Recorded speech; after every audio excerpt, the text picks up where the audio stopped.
Good morning, good afternoon, or good evening, whatever time you're watching this. Sorry I'm late. We had some technical difficulties, but we back. This is the THHC Podcast, episode 70, Maine the Medicine, Son of Alice, album review and interview with SP from the Powaful IMPAK Podcast. What's going on, SP? How you doing? I'm chilling. Chilling. That's what's up, man. How's everything going? Everything all right? Real good. I can't complain. That's a good thing. We are gonna wait for the artist. We got a couple things to talk about prior to the to him showing up, but I think he's having some technical difficulties. He was on earlier, and I think hopefully he can get back on. I did send him the link a couple times, so hopefully he can get back on. Come on, Maine. So, but before we get into the review and the breakdown and talk to the king, let's go over some. I don't know if you it's Friday, so it's new music did come out. So let's talk about some new music that came out today. The first album that everybody's glamoring about is Conway the Machine. God Don't Make Mistakes, and it's off Shady Records. Supposed to be the his first LP is his real first LP off a major label. Let's put it that way. Did you hear it? What do you think? If you heard it, haven't heard it yet. I'm still I'm old school. So I sit with the record for a while. Yeah. So I haven't got the Conway yet. Ain't nothing wrong with that, man. Like I'm old school too, but like it's like so much music coming out. I try to consume it as fast as I can, but then I go back to it a couple times. So I usually listen to a project like 2 or 3 times before I say I'm gonna review it or not if I like it, and then that's when I really cater to it and stuff like that. Number 2, Earth Gang, Ghetto Gods. You gonna check that one out? Yeah, I think I'm gonna check it out. I know I'm gonna check it out. I just haven't checked that one out yet. Yeah, I'm gonna check that out. So I gave it a quick listen, not too much of it. Robert Glasper. He's a musician and a singer and everything. He's everything. Black Radio 3. I can't wait to listen to that. I haven't listened to that yet. You listen to that? Yeah, I'm excited about listening to that too. Mm-hmm. I really like him. I love Robert Glasper. He's dope, man. I've been a fan of him for at least 3 years. I ain't gonna lie, I just got on the bandwagon. Number 4, Jinx, 716, and Shay Noah. They got an EP called Careful What You Wish For. And Shay Noah produced all the beats while this rapper blessed the MIC. So are you gonna peep that? Check out that EP? I'm gonna peep it. I don't know the artist, but I really wanted to check out Shay Noah as producer. So hopefully I get a good taste of both, get in touch with a new artist and hear her production. Okay. We have the legend here. So we're going to tap in and see if we can hear him. And I think, can you hear us, Jermaine? Yep, you can hear us. Okay. All right, we're gonna bring him in. I'm going to introduce him. Jermaine, a.k.a. Maine. Maine the Medicine.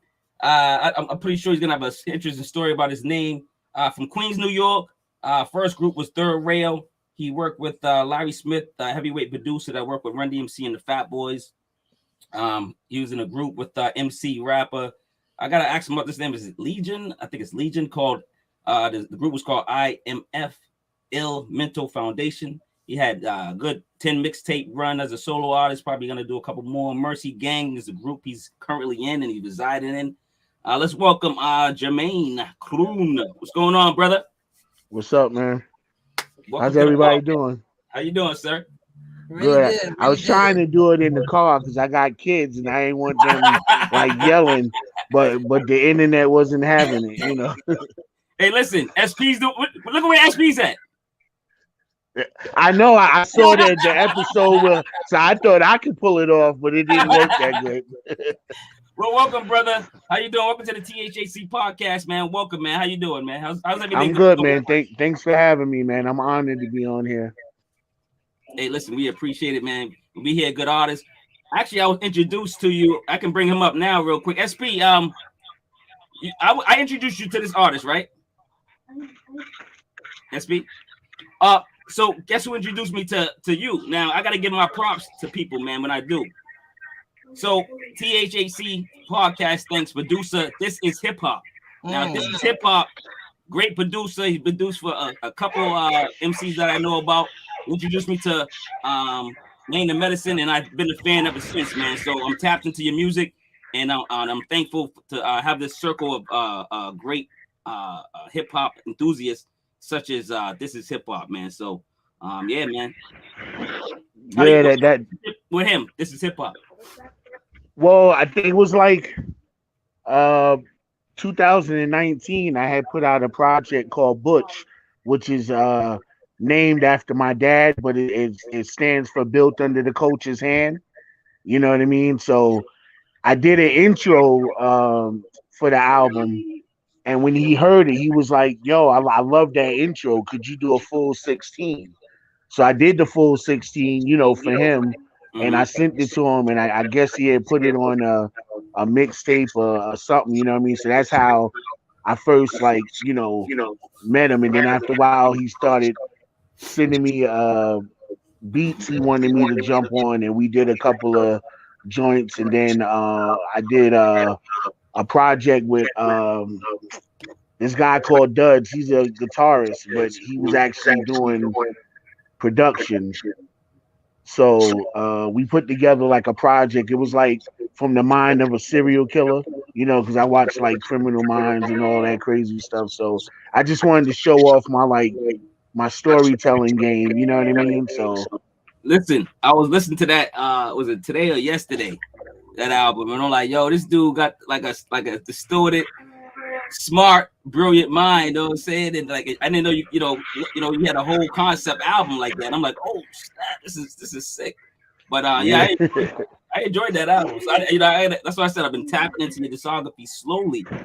You caught us in the we was at mid talking about these albums, man. So you're gonna jump in with us. If I don't know if you listen to new music when it comes out on Friday, but we were at I think we stopped at Jinx and Shay Noor. Careful what you wish for.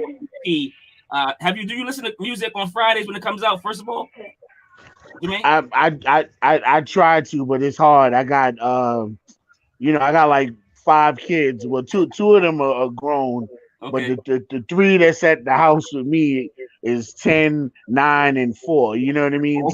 Yeah. So when something new come out, I try to listen to it like mainly when I'm about to go to sleep, and usually I probably tap out at like track 4 or 5, and then the next day I gotta start at like 6. You know what I mean? Over, yeah, that's dope, man. I got at least you being out, a hard working father, man. That needs sleep. That's what it is, man. Number 5, KRS-One put out an album for his 24th album, not an album, his 24th album. KRS-One, man. I am. What is it? What is it? How is it called? I am I think a MT or something, or U2 or something like that, or U12. That's the way the initials are, something like that. You know what I'm saying? It's dope though. It's a dope album. Yeah. That SP, the album. Yeah, I didn't hear the album, but I heard 2 songs from it. Oh, you did? And he's going crazy on those, He is. SP. What do you think? SP's going crazy too. Yeah, it's I'm a MC or U12. There you go. There you go. Hey, you could have chimed in earlier when I was messing up. You know what I'm saying? It's really a verbal assault. It's just I think I texted you that KRS-One is a cheat code. Yeah, you said that. Every cheat code. I don't care what you're playing. He's the cheat code. You got it, man. You got all the T's crossed and the I's dotted. You know what I'm saying? All right, number 6. Got that, okay, sorry. When you went into that first track and it was just him, but 3 minutes straight, you like, he was going in on that first track. Yeah, I'm like, this is gonna be sick. I already listened to it like 3 times, 4 times, man. So I'm I'm gonna review it soon. Well, we can review it. Yeah, we'll figure it out. But KRS-One is up there, man. Number And 6. the kind of flow, and stuff KRS-One got, he'll adapt to any style and any like generation. You know what I mean? Like some old school legends we love, when they rap now, they sound dated. They still sound like they did on the albums we love, but like the way KRS-One attacks it and stuff, he could fit in now with the spitters. You know what I mean? So yeah, I ain't gonna lie, man. Like, listen, and people go. It's funny because people go KRS, and I go, yeah. They go, he's still rapping. Everybody says that to me. I go, yo, he got like albums every year. What are you talking about? Like, KRS is the type of dude. I think he said in one interview that he writes disc records for every new MC that's hot. Just for practice. I heard that. Just for practice. Like, you do that for practice? Like, what? Just in case somebody jump out the window, you ready? Yeah, he's like, yo, wait till I don't know, little Uzi diss me. I got one on him already. Like, he's ready. Like, he's ready for Uzi, dog. You know what I'm saying? Like, I'm just saying. But yeah, but you know what? Believe it or not, whoever he's dissing, they won't take it that way, but they should feel proud that KRS-One even took the time to know who they are to make a diss record. I got a question. That means he took the time to listen to some of your stuff. You know what I mean? So you think he records those songs and he's gonna put those out soon? He might. You know, like I'm one of those. I believe eventually you got to put the music out. I told all my people, my engineer, if something ever happened to me, don't hold none of my music. Put it out. You know what I mean? Get that revenue. You know what I'm saying? Not even just the revenue. I just want I want people to hear it. We record it so people can hear it. You know what I mean? So I don't want you holding none of my stuff. Put it out. You know. Oh hell yeah, you're right. Let's get through these. We gotta get to your album, man, because that's what we're here for, the album, baby. But number 6 is our new release today. Is Taj Malik. Man, he told me how to say it. Listen, man, this dude, these MCs, man, the name title. See if y'all can pronounce that name. It's Adikos. What do y'all think that means? Anybody? He told me he mean how to pronounce it. Well, I know what it means, and I'm gonna pronounce it for you because he sent me the he's like, this is how you break it down. I'm like, what? I'm like yo, what is this, dude? But it's like he kind of like broke it down like an English class. Yeah. Adikos. Yeah, that's what I was gonna say. I didn't want to sound crazy with it though. You know, Adikos, and it's Greek, and it means unfair. So we got an album called Unfair that's out, and then the last one is Truth and the Beat Miners for all intents and purposes. SP just talked about that and hit me up to that just recently before we went on this podcast. I heard a couple tracks. SP, did you hear everything? Yeah, I love the album.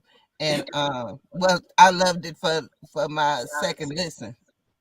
I'm just glad somebody put out for all intents and purposes so they can quit fucking that phrase up. Ha!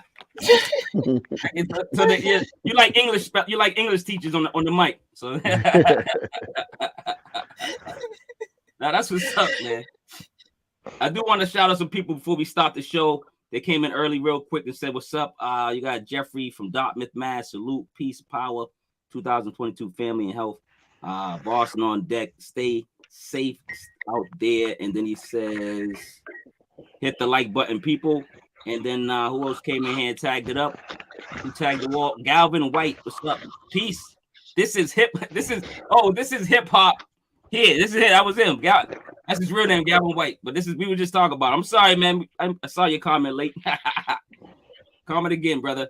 All right, so Jermaine, should we call you Jermaine or Maine? Like, where's the name come from? Let's talk about the name first before we get into the album. Well, Maine is just half of my name, Jermaine. You know, so. That, yeah. But then I put out a mixtape maybe like almost 20 years ago. And I called it The Medicine because, like, you know, at the time I felt like oh, this mixtape is like the serum, the salute, you know what I mean? So Yep. Yep. and my man Laquan, he used to just keep saying, yo, that medicine joint's crazy, yo, Maine the Medicine and something. And I'm like, yo, they got a catchy ring. So I just started saying Maine the Medicine. So I like that, man. So you know how we break it down on the show. So basically, this is the THHC podcast, episode 70, man. Maine the Medicine, Son of Alice album review / interview with SP from the Powaful IMPAK Podcast. SP, why don't you introduce yourself to Maine as well? Because you're from another platform, and she's doing so incredible on this podcast. I always keep asking to come back to be my co-host, and I love her to death, man. So SP, why don't you give him a little background on yourself, if you don't mind? So I'm SP. I'm from Powaful IMPAK. We do interviews, but mainly it's to build the community so that you know, our community has some issues, and I think that we are focusing on those and trying to make sure that we leave the world a little better than when we came in it. yeah. Exactly. Exactly. All right, so Jermaine, man, we gotta get into this album. So basically, what I do is, and we all do on this show, is we introduce the album like I usually break down the album with nobody around. Like I usually break it down by myself. You're here, you're gonna honor us with the breakdown, you know, and then SP will join with her opinions as well. So you know, I'll introduce the album. I'll start off. I say, you know, talk about number one, and then I tell you how I felt, or the audience, you know, how I felt, or whatever. You know, maybe it's a line I took from it or something. I don't know. But and then you know, SP will go, and then you'll go last and bless us what it really was, what it really meant. You know what I'm saying? So and so it's just a dope way to talk about hip hop and break down songs individually, because a song, it's a record, but each song was something. You know what I mean? Like you didn't just write 12 like long songs. You wrote 12. You know what I mean? Like, you know what I mean? So that's why I like to break down the records. So but what? Any questions? Go ahead. Sorry. Well, I was gonna say what I appreciate about that, because sometimes you'll do like a interview or something with somebody, and they'll listen to maybe like 3 records, and front like they heard the whole album. You know what I mean? You know, so it's dope to break down, you know, each song like that. That's amazing. I really appreciate that. Nah, listen. When we listen to good music around here, and listen, and then we break it down. That's all, plain and simple, man. Let's get into it, man. Oh, I put up the wrong thing. I put up the new music by mistake. Put up tracks. Here we go. All right. All right. Maine the Medicine, Son of Alice, Queens, New York, man. We're going to Queens from Boston, and she's from Texas, actually. So we're both visiting you. You know what I'm saying? It's like a visit when we view this album. February 11, 2022, 51 minutes, 38 seconds, man. Let's get into it. Start playing. The number one track is Golden, and I'm guessing it's Golden Era, the Golden Era. So Golden featuring Blackmagic. He's doing the scratches. I know he's on the scratches. Dope. Produced by DJ Gatsby. This is a rewindable song, rewindable track.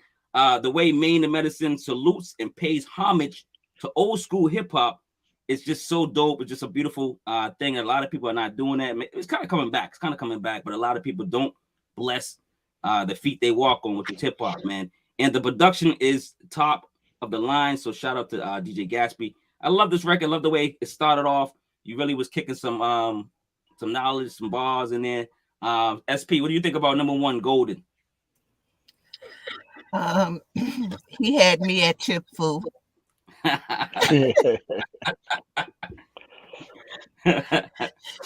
You know, you throw Chip Fu in the song, I'm with you all the way. I was like, oh, I'm gonna listen to this whole thing. I know I'm showing my age, you know, when I say stuff like that, you know. That's all right. So I also love the way he funked that beat. That beat was funky. I loved it. And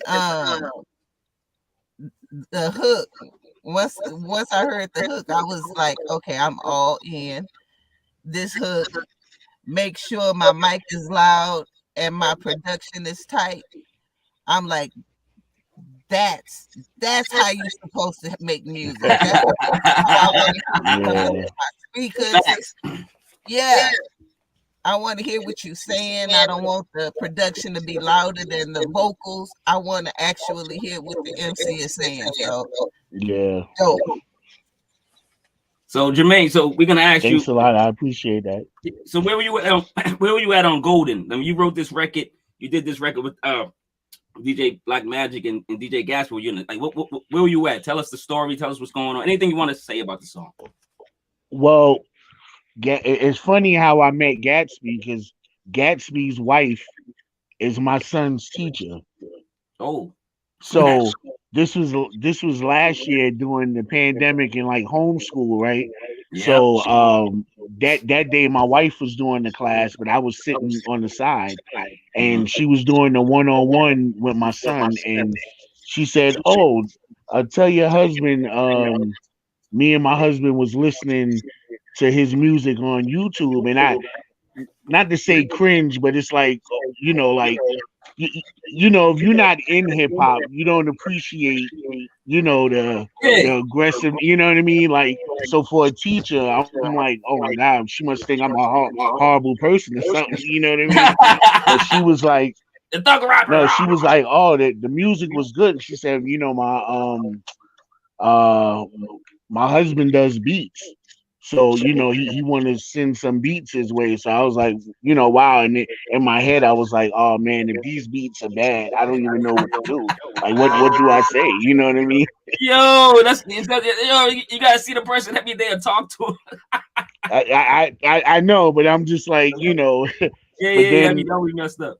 When he sent the beats, they was right down my alley. You know what I mean? And you know, and that's how. And then the song was done, and I knew I wanted that kind of like, you know, DJ element to it. So I hollered at my man DJ Blackmagic, he live out here in PA, but he's from the Bronx.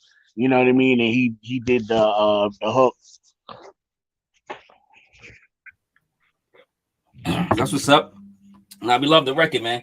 Number 2, Pain, and you gotta. Is it the producer and the MC on here? Is it Leadgeon? No, it's Leadgeon. Leadgeon. Okay, yeah. Leadgeon. Okay, I was thinking like, is it Leadgeon? Okay, it is Leadgeon.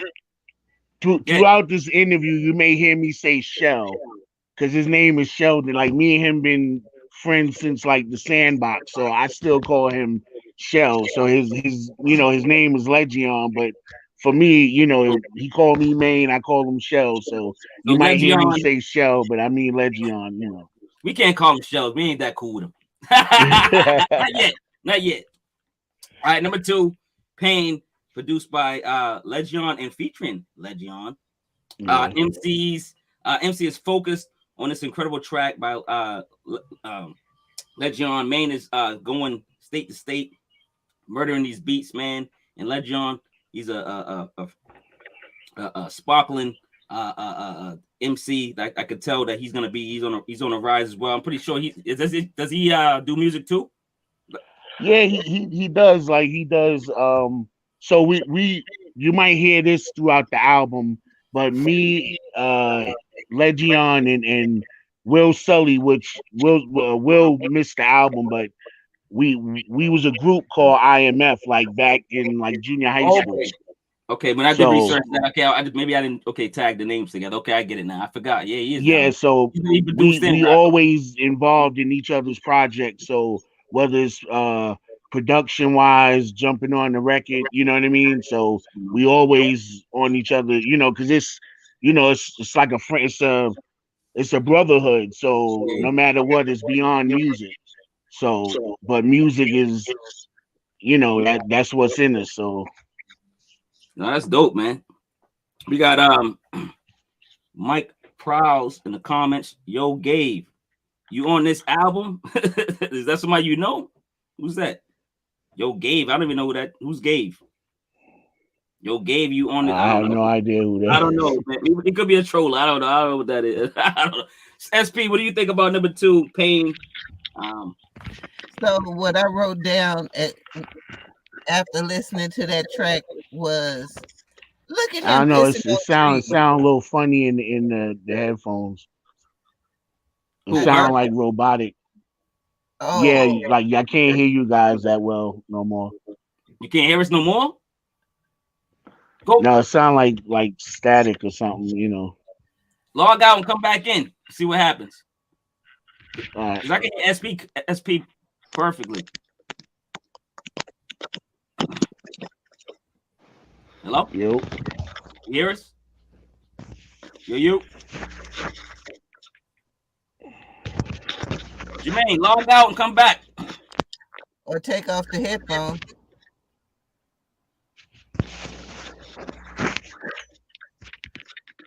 Hello?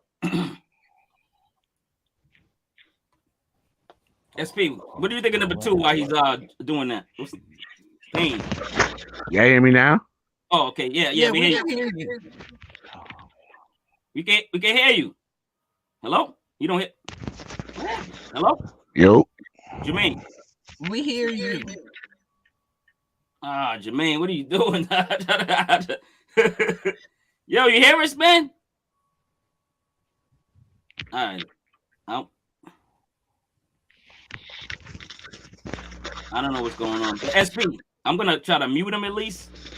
Mhm. And then if you can talk about number 2, and then we can go back to him and see see if his mic work after you do number 2. Pain. So I wrote down, look at him walking around, pissing on trees and marking his territory. That's how I felt when I listened to that track, that he was establishing his place as an MC. And that was exactly what I wrote. He just walking across this track, pissing on trees. Yo, that makes so. I know what it means, but it's like he's just so confident, right? So he's just running around without peeing on everything, right? Let's see if we can hear him again. Let's bring him back in. Jermaine. Oh, now he went out. So he went out. Probably gonna come back in. Hopefully, get his technical difficulties. That's what happens when you live, man. But anyway, SP. So how many times did you listen to this album? You're on mute too. You're mute. Yeah. 3. Well, actually 4. 3, I just listened. When I listen to an album, the first time I listen to it, I'm just really vibing with the beat and the production. The second time I listen to it, I'm picking up a little bit of the lyrics. The third time I listen to it, I kind of dismiss the beat and just want to hear what the MC is saying. Mm-hmm. And then the fourth time I listened to it, I took notes. No, we do that. I think you know what it is. We got that old school vibe, man. We really give a project a chance. So like if we know, okay, from the first song or two, we're like, oh man, this might be a problem. This is gonna be a good project. And then we start listening like either the music first or the MCs first or both, or we decipher it different ways. But that's what a lot of us do. Maybe our generation or something. I know a lot of people say that themselves. Yeah, you know what I'm saying. Well, I think if people are gonna take the time to write an entire album, the least we can do is listen to it properly. So I never just breeze through. I got a question. I don't hear. It takes a while for me to get to the new stuff. Yeah. I got a question for you since we're waiting for him, right? Now, you think we're programmed to believe men are better than women in hip hop? I think we're programmed to believe that men are better than women in life. It just flows over to hip hop. That is why the barefoot and pregnant shit came into picture. So that is the society we live in. True. No, I was it doesn't matter about the location, whether it's hip hop, rock. They think men are better than women in rock. They think men are better than women in country. It's just part of No, the I get it. thing. No, I get it. I was listening to I think Remy Ma was on, I don't know if it was 105. I don't know I forget what interview was. I think she was on 105. But Ebro, I think Ebro and Laura Stiles and what's the other dude? Peter Rosenberger. So she was on there recently, and she's doing this battle rap for women MCs. You heard about that? What do you think about that? What are your thoughts on that? I think it is a good platform to open up the doors for women, but for so long we had this battle about is she a female MC or can they just be fucking MCs for once? You know what I mean? No, you're right. You're right. That's why I brought it up.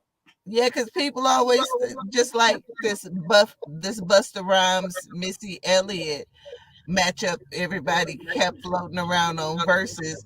The main complaint was, well, she's a woman. Why she can't compete against other women? And I'm like, but she's not throwing the shot put. This is just music. No, you're 100% right. Jermaine. Yeah. Now I hear echo. Yeah, I heard an echo before, but it was like it got real staticky. I couldn't like hardly hear you guys, you know. Okay, I can hear you. But it echoes for some reason when I talk.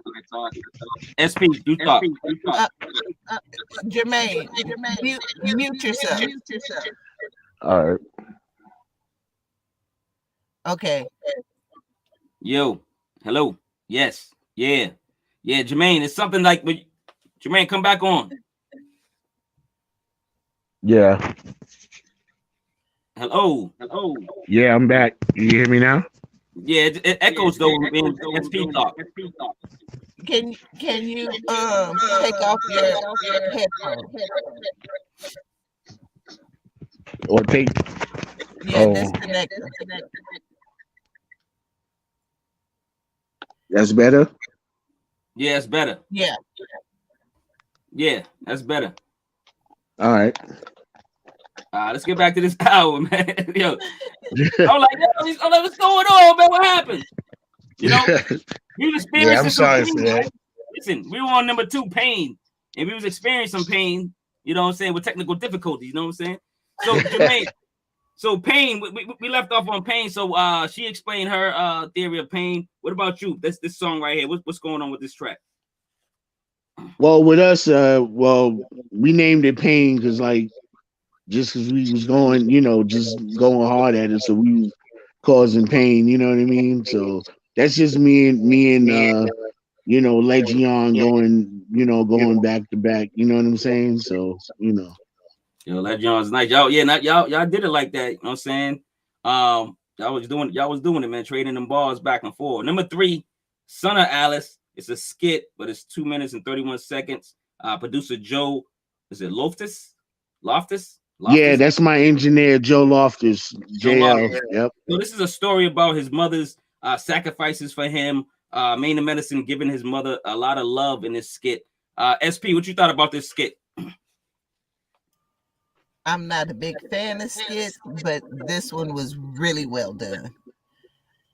It was a beautiful story, and it was a good respite from pain.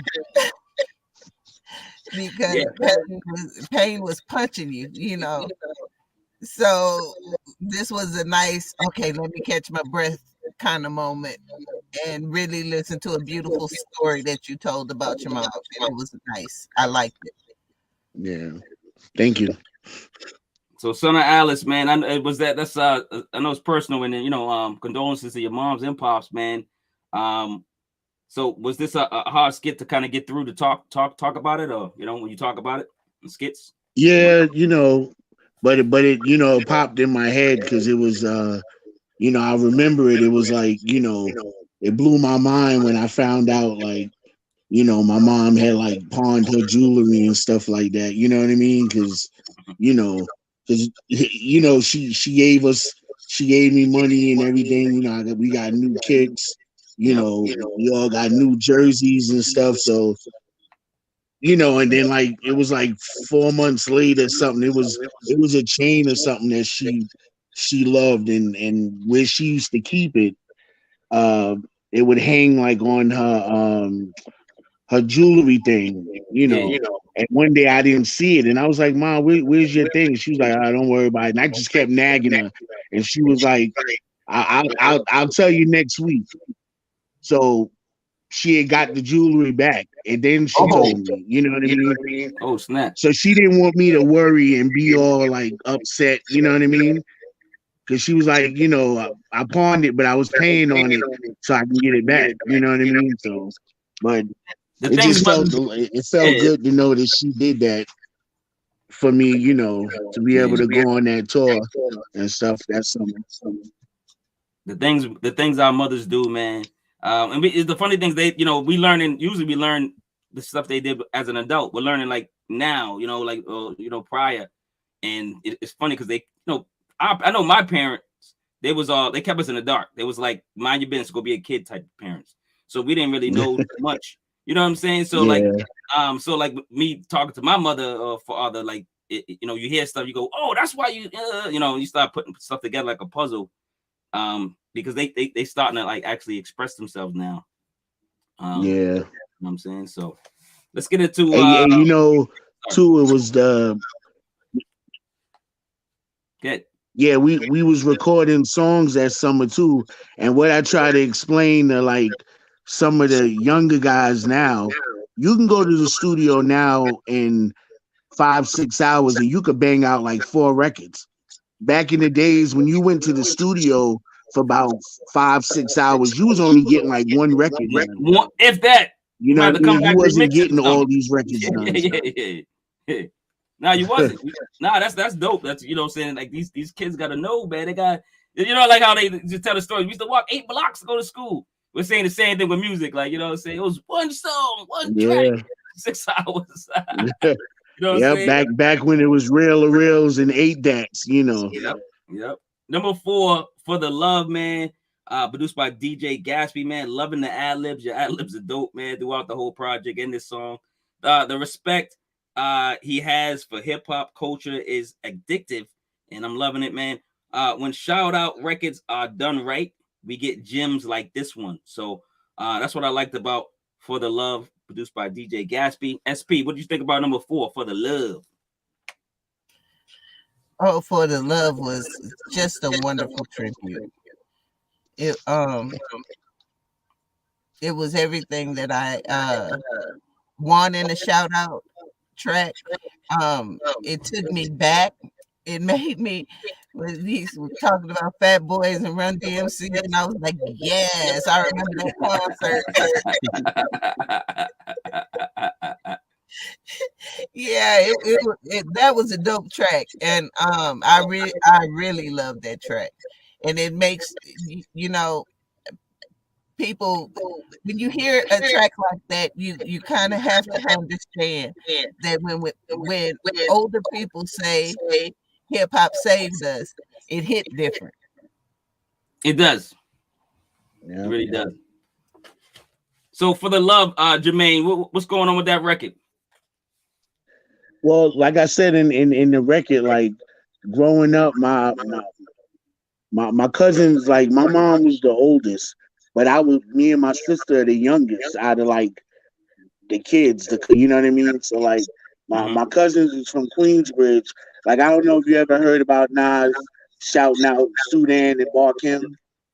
Yeah, and his those are my cousins. So my cousin Sue rap, and it's like I watched him rap and battle outside and everything, being around MC Shan and all of them, you know what I'm saying? So, and the part when I said Rest in peace to my mother. She kept me fly because whatever they wore, she bought for me.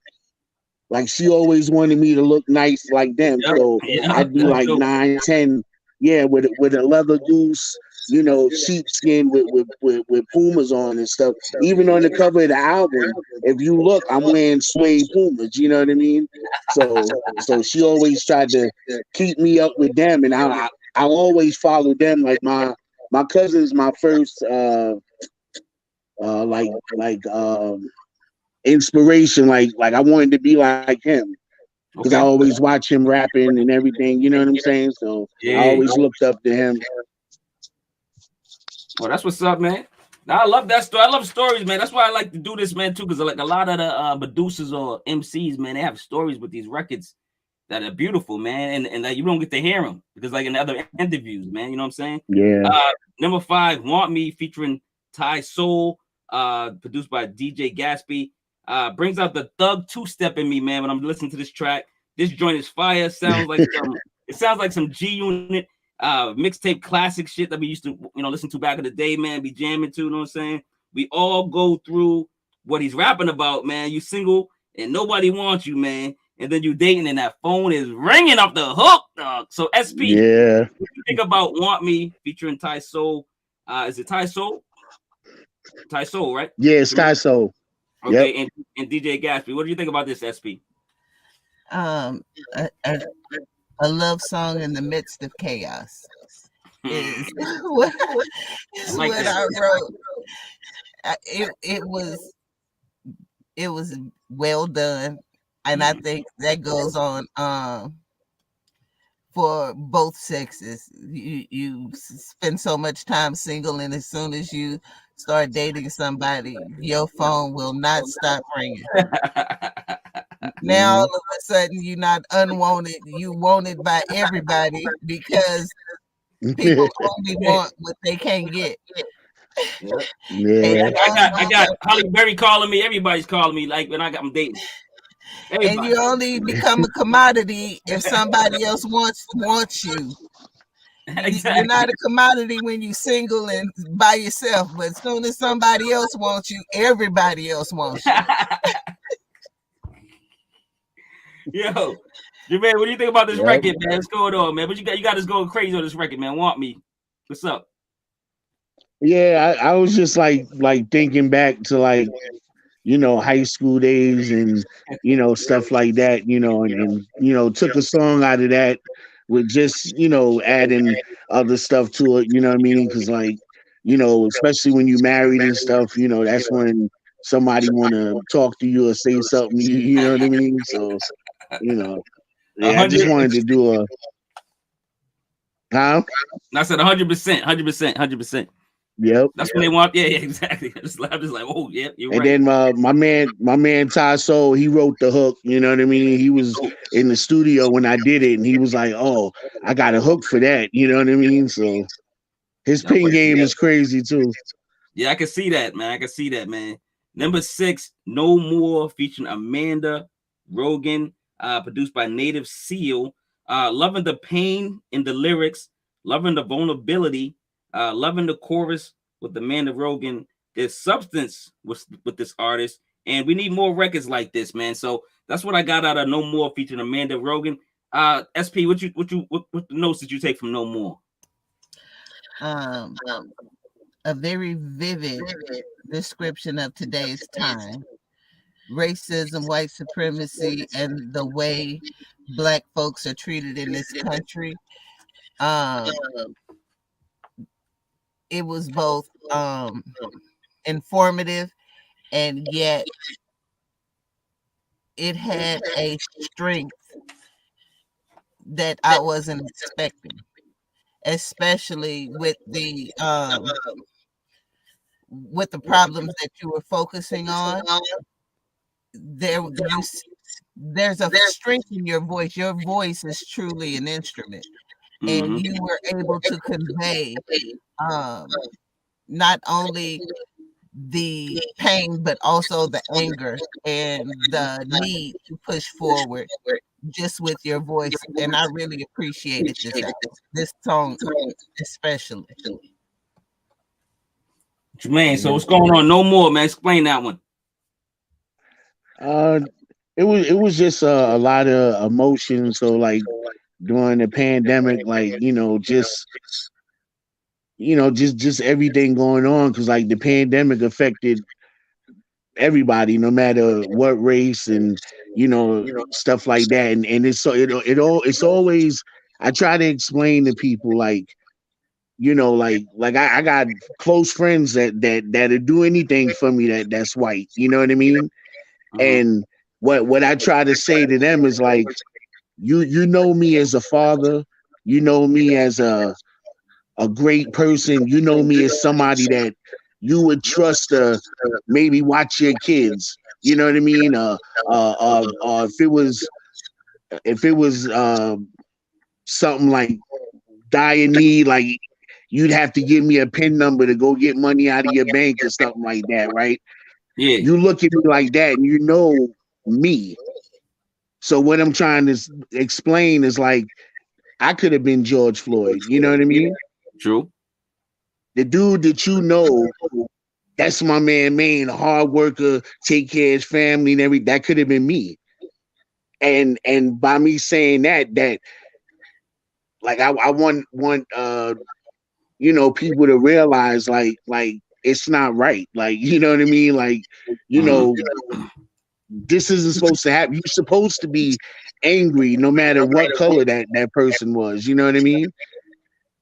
No, So just thinking of that, and then, also thinking about like my kids growing up and me worrying about them going out, and if a situation occur, if they're gonna know what to do. You know what I mean? And just, like we under the skin, we all bleed, we all the same. You can get my, I got a kidney transplant 13 years ago, and I got mine from a Indian guy. You know what I mean? Like, or it could have came from a white. It doesn't matter. Like, whatever. This is. Listen, there's no color. It's This the is what same I'm color trying to kidney. explain.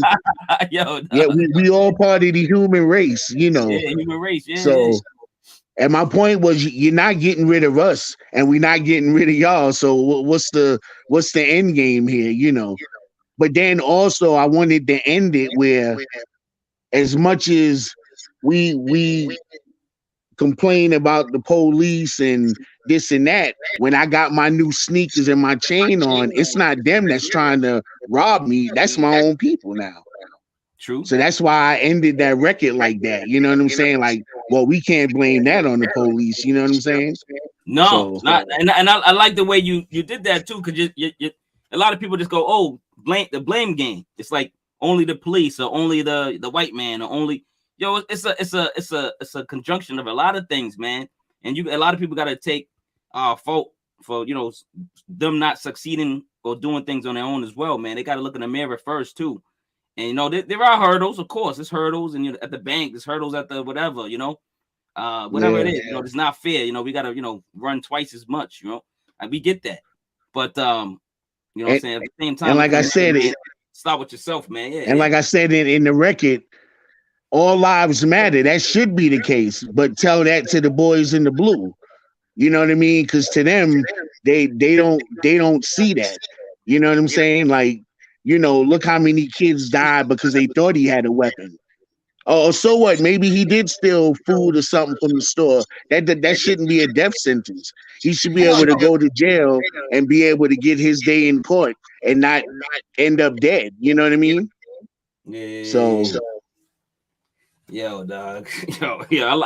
We love that record, man. This is why we do this, man. I'm telling you, man. We're gonna switch up to number 7, man. Number 7's Bloodbath. This is produced by This Is Hip Hop. Love this record, man. Good storytelling again.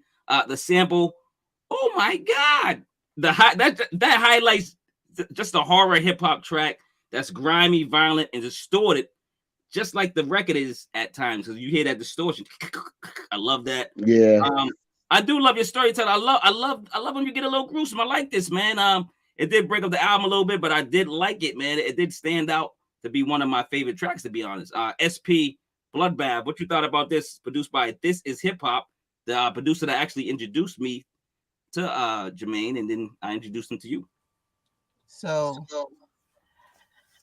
I could just tell you that track left me with a visceral feeling of dread. This I am a nurse, and that is my worst nightmare. In the room with somebody, because I'm also a psych nurse. So my wife's a nurse as well. That's one of the most terrifying things. That's crazy. Now you can't sleep, SP, because of this dude right here. I've been cornered before, and so luckily they didn't have a scalpel. Damn, what the hell? You might have to write a book, SP. What the hell? Or write a rap, the next rap, part 2 of this one. I said, and to be completely honest, by the end of it, I was literally crying. I was like, this is just fucking awful. But it was so good. Killing me. Oh. It was so good. It was reminiscent to me of what I feel when I listen to Kim by Eminem. It gives you a visceral feeling of dread. Like this could really happen in real life. And oh, damn. Very well done. I loved it. Very well done. What's going on, man? Bloodbath. Tell us about it, man. Well, Bloodbath is actually one of the tracks on the other album, Blood on My Hands. Oh, that's on there. I love the track so much I put it on this album too. And like I said, my wife's a nurse too, and there's times that she has to call security and they got to come because somebody's getting, you know what I mean? Especially the psych ones that's racist, you know what I mean? Like, so it's crazy. So she got to get, security to come and hold them or something like that, you know what I mean? But it gets nuts. But I use some of that with, my love for horror and like, suspense shows and, stuff like that. Yeah. To tell that scene. So that was like pretty much in the beginning, I'm the regular guy, but I'm like, they not helping me. I don't want to fall victim to these meds because then that other side of me is going to come out. You know what I mean? And, see that you could love the track, but to understand the whole thing, you have to go back and listen to Blood on My Hands, you know what I mean? And that's like the whole story, the album, you know what I mean? So all right, we gotta do that. That's why we got you on here. We gotta get us to do it, and we gotta do our hip hop homework, and then everybody else is gonna do it. That's in the chat, man. That's watching us right now. Number 8, it's called Eat, man, featuring Mercy, Holla the Scholar, and Gutter Brown, produced by Native Seal. Track is dark and danky and dope. What's good with the features? Loving the features, man. Every MC put in lyrical energy. Tell us about the MCs. Actually, SP, I'm sorry. SP, what you thought about Eat first, and then he'll explain last. So Eat was a definite respite from what I had just heard before. It just switched up. You're like, I needed that track. So it was placed in the perfect place. It was still aggressive. Horror, man. You gotta shake it. It was still aggressive in its delivery, but it was so good. And the artists on there, all of y'all are just spitters. I was impressed. Yo, thank you. He said, "Yeah, man, I produced Bloodbath." He's talking about Blood. Oh, and he's talking about here, but Bloodbath and Get Him. We say Bloodbath and Get Him. What do you mean by that? Oh, blood. Bloodbath. I don't. Bloodbath and Get 'Em are the two tracks that This Is Hip Hop did on my album. Oh, this album. Okay, yeah. Okay, I must say, yeah. I know, man. I got it down. Man. This is hip hop. Calm down. So, yeah, but what you about Eat? What's going on with Eat, man? For that, with that track, me, Mercy, Holla, and Gutter, we part of a group called B.O.B. It's called Bars Over Bullshit. You know what I mean? So, I always, put them, on my album, because we put out a mixtape like about a year and a half ago. So we all from New York. That's how that formed, because 3 of us are from Queens, and my man Mercy is from Harlem. His brother is G4 Jag. You ever heard of G4 Jag? Yeah, I love G4 Jag. Yeah, that's his brother.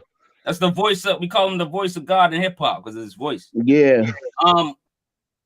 So how many groups are you in? Because I know you was Third Rail. I know you probably not in that no more, but you had IMF. You still rock with them, Mercy Gang, like. Well, IMF, that's like we that's family. Like, so we haven't done, we gonna do an IMF project. We haven't done one in probably about 15 years or so. But I still rep that, because that's like Cam repping Dipset. You know what I'm saying? That's like my Wu-Tang for me. But then Mercy Gang is the current group I'm in now. Like, we do shows and stuff all the time, and then B.O.B. is just like how Jay-Z said it, another deep, darker criminal link. Yeah, I like that. Let's get into number 9, man. Poor Liquor. Now, this is featuring is it Khali or Khali Hustle? Khali Hustle. That's actually my cousin, my blood cousin. Oh, but we never met. We talk on the phone because he lives in the Bay Area. Oh, word? And his grandfather and my father are first cousins. So, but we've been chopping it up for years and doing records and stuff like that. But we never like physically met before, you know what I mean? But we share the same last name and everything. So, Yeah, I love it, man. Bring the money, family wealth, man. You know what I'm saying? So, Poor Liquor, number 9, featuring Khali Hustle, produced by Leadgeon. Is it Leadgeon? Oh, I'm messing up his name. Leadgeon. I'm all Leadgeon. Leadgeon. Oh, Lord have mercy. I'm bad with names, man. Leadgeon, right? So this track, Shell starting to sound a little better now. Yeah, I might start you calling Michelle if I get permission. So number 9, Poor Liquor featured. So this is what I thought about the track. Let's add this to the fallen tracks. And when I say fallen tracks, an example could be, Above the Rim, Pour Out a Little Liquor, with Tupac. So like this certain fallen records that come out that we're gonna add this one to it. You know what I'm saying? Like, there was a lot of songs that you kind of pour out some for your homies. This is for my homie. Songs like that, I think this record can group with now. We need songs like this. Yeah. They heal. Great feature verse, and sounds like a West Coast artist. So is Cali West Coast? You said down south. Yeah, he's from the Bay Area. Oh, the Bay Area. He is from the Bay Area. You did say Bay Area. Okay, I'm sorry. I thought you said down south. Yeah. Okay, so yeah, that's dope, man. SP, what do you think about Poor Liquor? So when Poor Liquor came on, in my head, I said, well, look at this motherfucker. Go make me cry again. Yo, there's some records on here. You might do the Thug 10, the Denzel 10.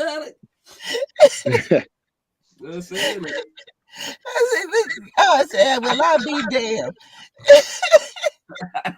It was a dope track, and it did bring tears to my eyes. It was it made you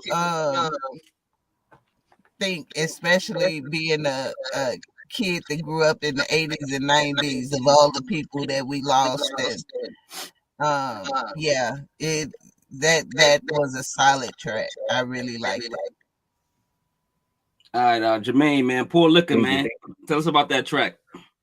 Well, the album was pretty much halfway done, and I had lost my dad in June, so you know what I mean. So even though it's funny because my last album, Butch, was dedicated to him. I mean, he was still alive. He just went through a lot of stuff like getting his legs amputated. He went through a lot. So with this album, you know, it's dedicated to my mom, but I'm like, I got to put something in here for my dad. You know what I mean? Like, you know, so that's why I did that, you know, verse, like, you know, just talking about the last time I saw him.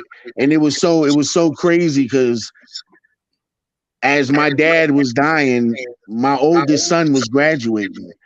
So I had to go to his graduation, Yo, you know, and then I kept it to myself, and then, you know, like being happy about him, you know what I mean? Like I was crying, but then my daughter looked at me and was like, you know, Daddy, he walked already. You still crying? And then I had to kind of tell her, you know what I mean?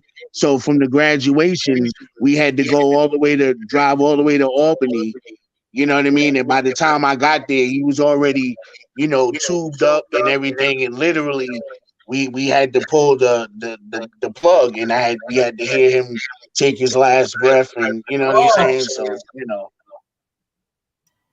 Yeah, and listening to that in the song, and I was like, oh, so I was in tears all over again. By the time that song ended, this album was kind of an emotional roller coaster. yeah, yo, that's what I said. I'm like, yo, this album is crazy. You talking about shedding tears, SP? Okay, number 10, the Mama Skit. You know what I'm saying? With Joe Loftus, beautiful family skit about love, man.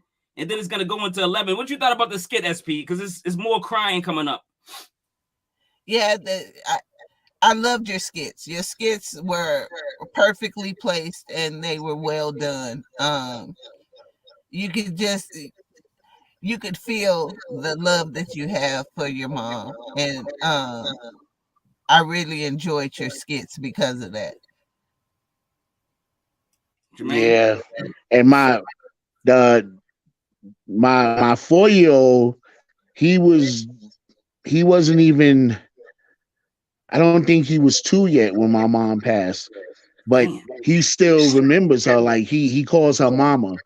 And, you know, we got, you know, I put pictures all over, you know, the house, like with her. So they, you know, they won't forget. So, you know, I had them say it. And then my 9-year-old has, he has autism. So the way he said it, he was tired, but the way the engineer did it, he did it with the beat. So it's like, It was dope. I liked it. love you know, the way he freaked it was pretty dope. So, you know, and they love Christmas, and my mom loved Christmas. So, like, you know, usually you don't date an album, but I had them do that because you know, my mom always loved Christmas. They love Christmas. So that's why they wanted to say, you know, Merry Christmas in heaven. So, you know, I let them do it. I let them do what they wanted to do. So. Nah, you know, it's funny. Now I remember them one of them saying that as well. I think they all did it, but it didn't like throw me off anything. Like, cause I was already ready for the number 11. I'm ready for Momma featuring Tysoul and Ed. Is it Cuozzo? Ed Cuozzo, yeah. Ed Cuozzo, produced by Dray Yard. Now, this is a great chorus, by the way, on number 11. These records can bring tears to a thug's eyes. Losing your mother is the heaviest thing that could happen to you in life. R.I.P. to all the fallen angels, and again, condolences to your moms and pops, but especially from your moms, because this record is dedicated to her, man. SP, how many tears did you cry on Momma featuring how many tears? How many tears? I think I called you everything but the child of God when this song came on. I was like, well, damn, when is this? Okay. I'm still crying right now. What the hell is going on? I gave you a warning with poor liquor, so you know. You did. You did. Yeah, but you know, I got spoiled because you were sticking other songs in between, but then you hit me with a 2-piece. You like, you know, The 2-piece though. but it was so good. It was so beautiful. It was. Yeah. I love this song. It made the first time I heard it. I stopped it after that song and I called my mom and I was like, I love you. It was just so moving and so honest. And I really loved that song. I loved it a lot. So thank you for that song. That's what the record's supposed to do, man. Thank you. Is that what the record's supposed to do, Jermaine? Explain that record to us.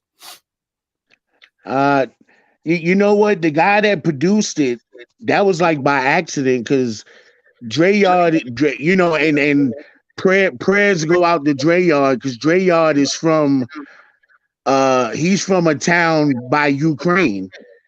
So he's in the middle of all that war, you know what I mean? And Dray is one of those, he does compilation albums and he always go, yo, who want to get on this compilation?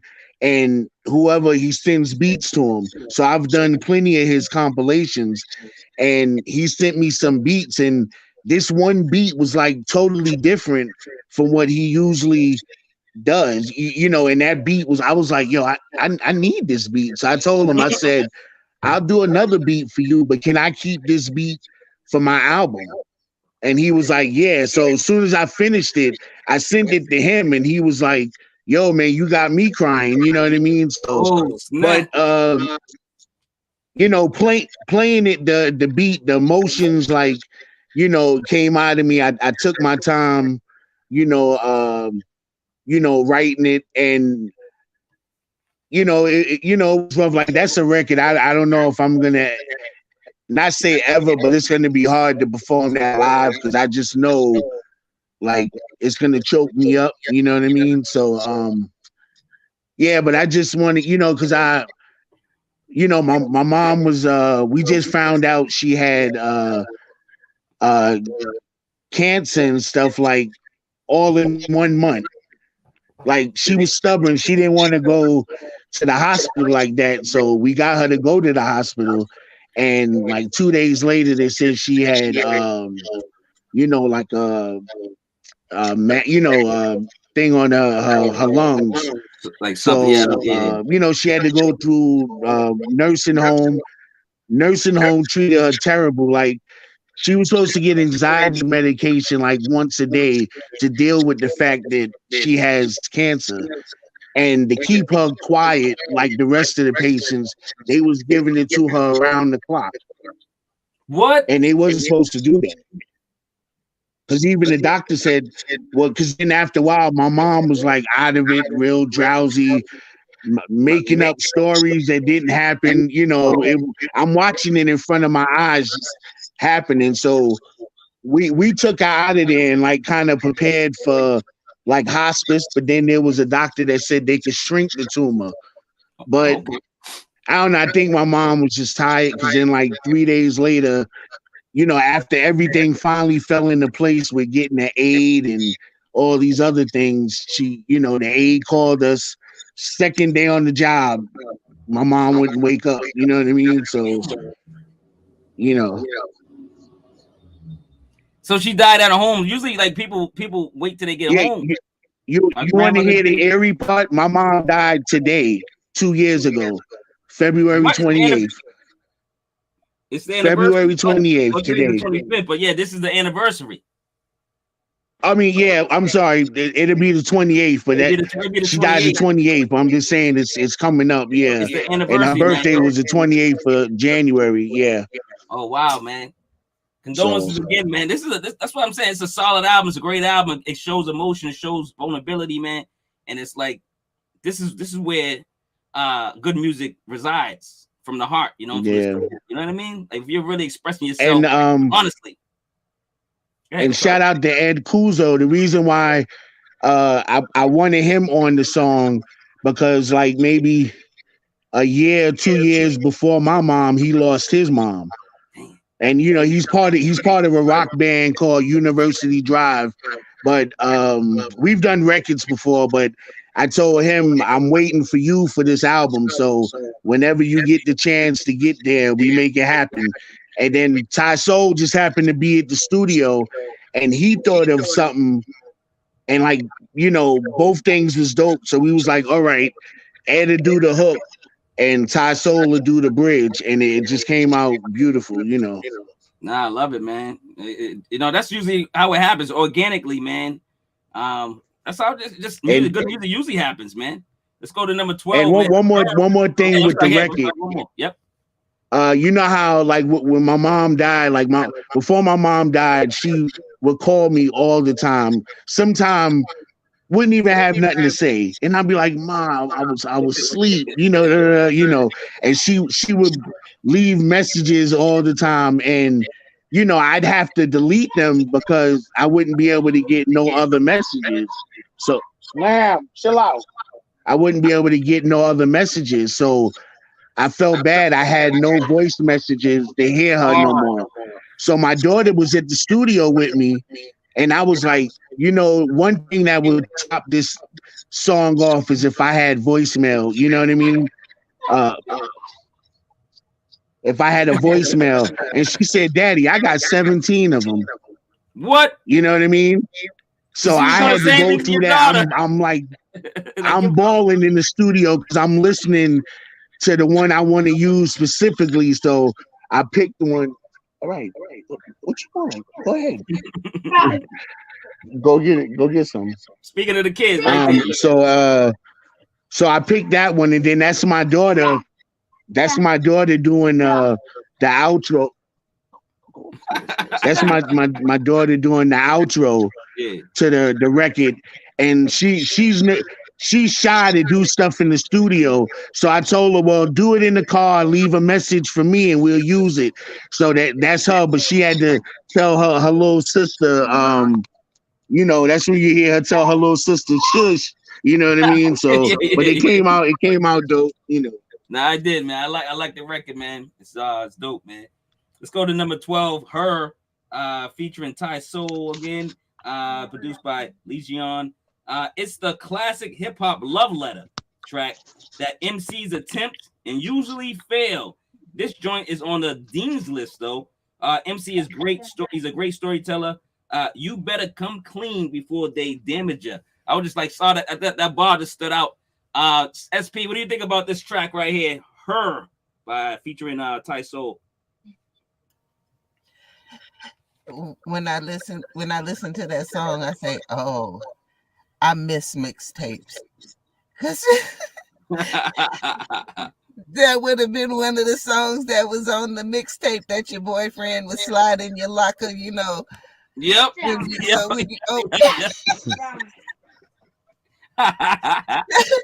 That song was perfect. It was such a great hip hop love story, because you know it's very seldom that we get stories that are in our language and our vocabulary, and you did it so well. So kudos to you. Most people can't do that, but you did it perfectly. All right, tell us about track 12, man. Her. Well, and it's funny when I did that track, I was somebody was in the studio and they was like, "Oh, I'm gonna tell your wife," and I'm like, "What?" And then I'm like, "You didn't hear what I was, you know, like they thought I was really talking about cheating." But well, reason why I came up with that song because it's like that's like my first love, like, you know what I mean? And you know, like I spend money on hip hop, you know what I mean? I spend time on hip hop, and then like, you know, it's one of them things like, you know, I'm sure in the beginning my wife was like, "Oh, okay, you know, she loved my songs," but you know, at 44 years old, she probably thought like, you know, I'd let it go by now. You know what I mean? But you know, but it's man, come on, man. Yeah, it's one of them things like, you know, so I just, and then, you know, with the second verse, I was just expressing like, you know, like, I threw that J. Rule line in there, better come clean before they damage it. You know what I mean? Because, you know, I feel like how hip hop is now, like, you know, everybody's doing it's the same thing. Like it you know, if it's not the same beat, it sounds like the same beat. You know what I mean? You know, if it's not the same hook, it sounds like the same hook. Like you know what I'm saying? So that's why I was just putting that, like, you know, you lowering your value. You know what I'm saying? You like you so big, like you know, you're a queen, and it's like you can't be just mingling with anybody. You know what I mean? Like you got to hold up a certain standard. You know what I mean? I mean that's my view. You know, so like sometimes with certain music and stuff, I just, you know, feel like, you know, things just, you know, it's not what I'm used to, you know. So that's what's up, man. No, I like that, man. Those records is good, man. I like records like that. You ain't cheat on your wife. It was just a dope story, man. It's dope story flow, man. Just a dope idea for a record, man. Number 13, Inferno, featuring Black Poet and Leadgeon, produced by Native Seal. The beat kills like 6 people every time I play it. It just sounds like a beat. It sounds like when I listen to the beat, it sounds like it's just killing people. I'm like, oh, this beat's dope. It's just like murdering people. So everything from the track to the underground dungeon lyrics, man. They burn it down, man. Y'all burn it down on this one. Inferno. SP, what do you think about Inferno featuring Black Poet and Leadgeon and Native Seal, produced by Native Seal? I thought this song was just a classic hip hop song. It had just fire verses. Everybody was spitting. Everybody held their own. I just enjoyed just to hear people rapping and rapping well and using their skills. It was a display of skill, and it was a really good song. So where we going with this one, Inferno, man? Yeah, shout out to Queensbridge legend, Black Poet, you know, from the group Poet and Hot Day. He was from the group Screwball, you know. Yeah, like me and him done records before, you know. He's tight with my family and stuff, so it was dope to get him on there. And shout out to Leadgeon with the hook. He, like, growing up, he's always been one to come up with hooks like that. So, you know, I told him, I said, yo, I need a hook for this, you know. So he did the hook, but you know, it's one of them gritty joints, and Native Seal, like all the producers on here are producers I've worked with before, except Gatsby, but me and him got more stuff coming too. Like, but we have that chemistry. So, you know, when they send me certain beats, they know what style, and they know what kind of things I'll do to beats, and like I'll, you know, it's no beat that's like too different or nothing. Like, I love a challenge, yo. So I can go from gritty to, you know, something crazy. So when he sent me that one, I was like, oh, this is that dark, gritty, you know, that alley type stuff. You know what I mean? Yeah, so, alleyway. Yeah, the cat just bars on that. Yo, number 14, Banger, man, featuring UG, produced by DJ Gatsby. Rappers sound like they're freestyling in a cipher on this joint. The heading, it's like a head nod factor, gives the rappers a 90s feel, like some Mob Deepish. I feel like Mob Deepish. But I like it. It's a banger. It is a banger, man. SP, what you think about Banger featuring UG, produced by DJ Gatsby? I like that song. It was just a banger. It was this something you go nod your head to, you go dance. Hey, anytime a Texan can dance, you've won. So Is it hard to get Texans to dance? What's going on, SP down there? Y'all don't dance and have fun? Break a leg. actually, we dance at funerals. So anytime you can play a song and we can get up and dance you into our hearts. Yeah, so that song was a banger. I love that song. Yeah, that's featuring my mentor UG. That's UG from the legendary Cellar Dwellers. Okay. You know what I mean? And I met him like about 9 years ago. We went on tour together. And like ever since then, like he kind of brought me under his wing. You know what I mean? He send me beats, jump on stuff, but even beyond music, like he calls me and be like, yo, little bro, how you doing? You need anything? You know what I mean? Like there's local people with a little success that that won't even call you back sometime. You know what I mean? Pick up the phone and like here's somebody like UG that could act that way. You know what I'm saying? And I'll call him, pick up the phone, or he'll call me. We just like chop it up. Like, he always pushes me like, yo, man, you nice. Keep doing your thing, keep doing what you're doing. Like, so he's been on like like 4 or 5 albums, even the Mercy Gang album. So all right, we gonna tune into him. We gonna tune into all these MCs, man. Speaking of a lot of MCs, number 15, Get M, you know what I'm saying, featuring Wig, Suspect, Ace, Tone Live, produced by This Is Hip Hop. I could tell this was gonna be a posse cut, man. This is the track that's it's incredible, and it gives you that stink face, like, you know what I mean? You're like, oh, what is this?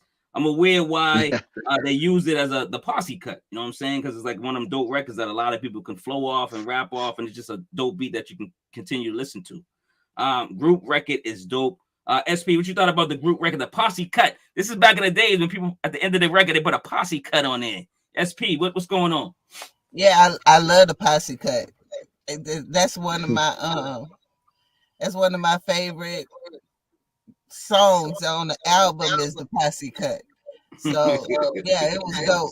Y'all, I could tell y'all were trying. It sounded like y'all were trying to outdo each other. I could just imagine somebody sending in the verse like, "Oh no, that ain't finna happen." Well, yeah, it was dope. I love it. Yeah, well, with that, I guess once one person did their verse, I sent it to the next one. So, it built like that, and they sent it back, and I did mine. I did my verse last because the album was supposed to drop on my mother's on her birthday, the 28th, but I had caught COVID. I was fighting COVID for like 2 weeks. You know what I mean? So it was beating my ass up. So I had missed a few studio dates. So then when I finally got in, I had to do my verse. And at first that record wasn't gonna make the album because I had the choice whether I put it on the CD as a bonus track and not put it on the album like with on the digital platform, and I weighed on that a lot, and because I didn't want to miss that deadline. But then I say, I'd rather have that track on the album, for everybody to hear it. You know what I mean? So, okay, tell us about the MCs. Some of these MCs on here, man, and then the producer, of course.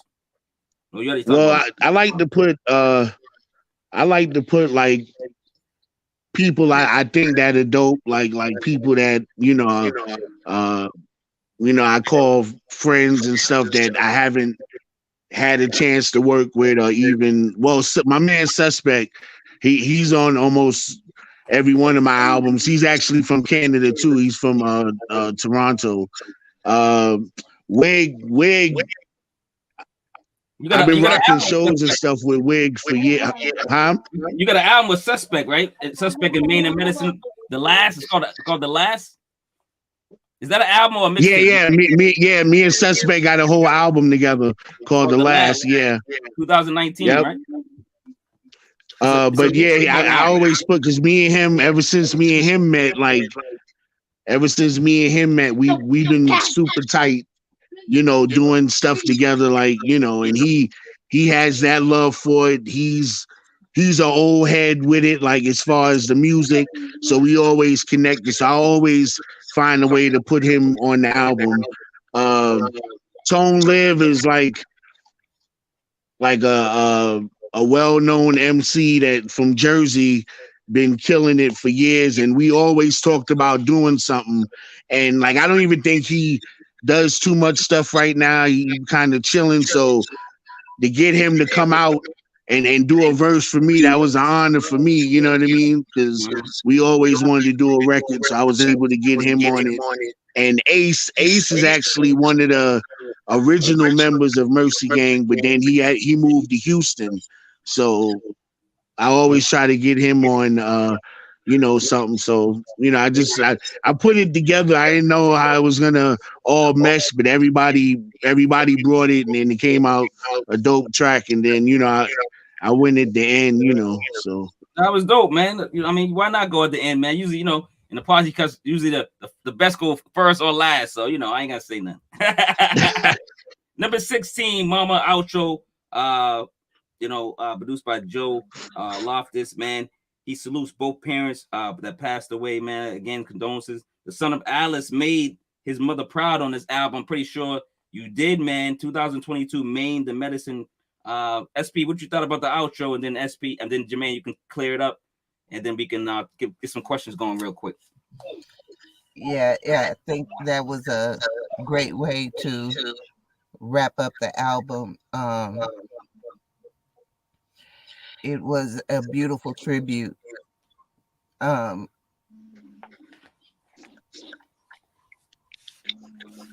okay, SB? Yeah, again, it brought tears to my eyes because, you know, I'm still blessed to have both my mom and dad, and that outro really kind of hit home that, yeah, they're 80. So wow. In the 80s, and it made me think about stopping, you know, and smelling the flowers and making sure I give them there. You're blessed. I still got my parents. I'm blessed too, man. Like I said, man, condolences, Jermaine, again, man. Jermaine, wrap it up. What's going on with that? Let's talk about the album as a whole and talk about that outro as well, and then we can ask you a couple questions. We'll get you out of here. Well, with the album, I just wanted it to be, you know, special. Like I wanted dedicated to my mom, but like, you know, I still wanted to show off my craft on it, you know what I mean? And I had to try to find a way to do both, you know what I mean? And, you know, a lot of another MC that I do stuff with, his name is D Ryan. He listened to the album and he told me, and it made me think. He said, "Yo, this album was like a letter to hip hop and a letter to your mom at the same time." And I was like, you know, I was like, wow, that's dope. You know what I mean? That's dope. So I never thought of it like that, man. But I appreciate it. And you know, when you name sorry. Yeah. Yeah. Say something.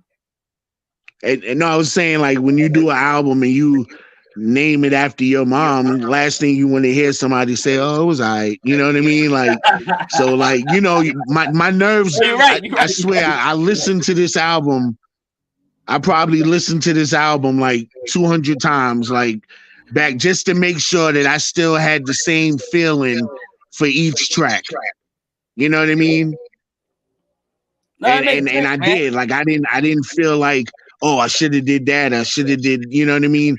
I still had the same feeling. So, I mean, you still worry about reaction to how people going to feel because as an artist, you know, you want people to appreciate your craft. You know what I mean?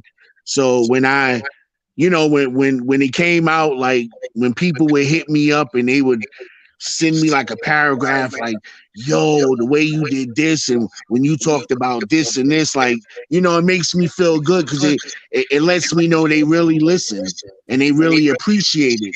And to write all of that to tell me how you felt about the album, that you know that's what we do it for. You know what I mean? So now you do it for the culture, man. You got time for some questions? Man, SP got a couple questions for you, sir. Sure. All right, SP, I'll let you start off. You are the queen. You want to ask him a couple of questions and I'll jump in?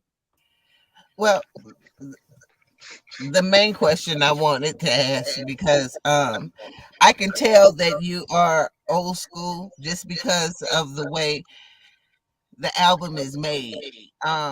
It's so reminiscent of an old school album because of the content. You have something for the ladies, you have something for the streets, you have something for, you know, the older generation. You have some bangers in there, you have a dance song in there, you have a little bit of something for everybody. And my question about that is, was that planned? Was that something that you had in mind when you were making the album, or did it happen organically? It happened organically because, like, when I get a beat, I move with the vibe that beat makes me go. You know what I mean?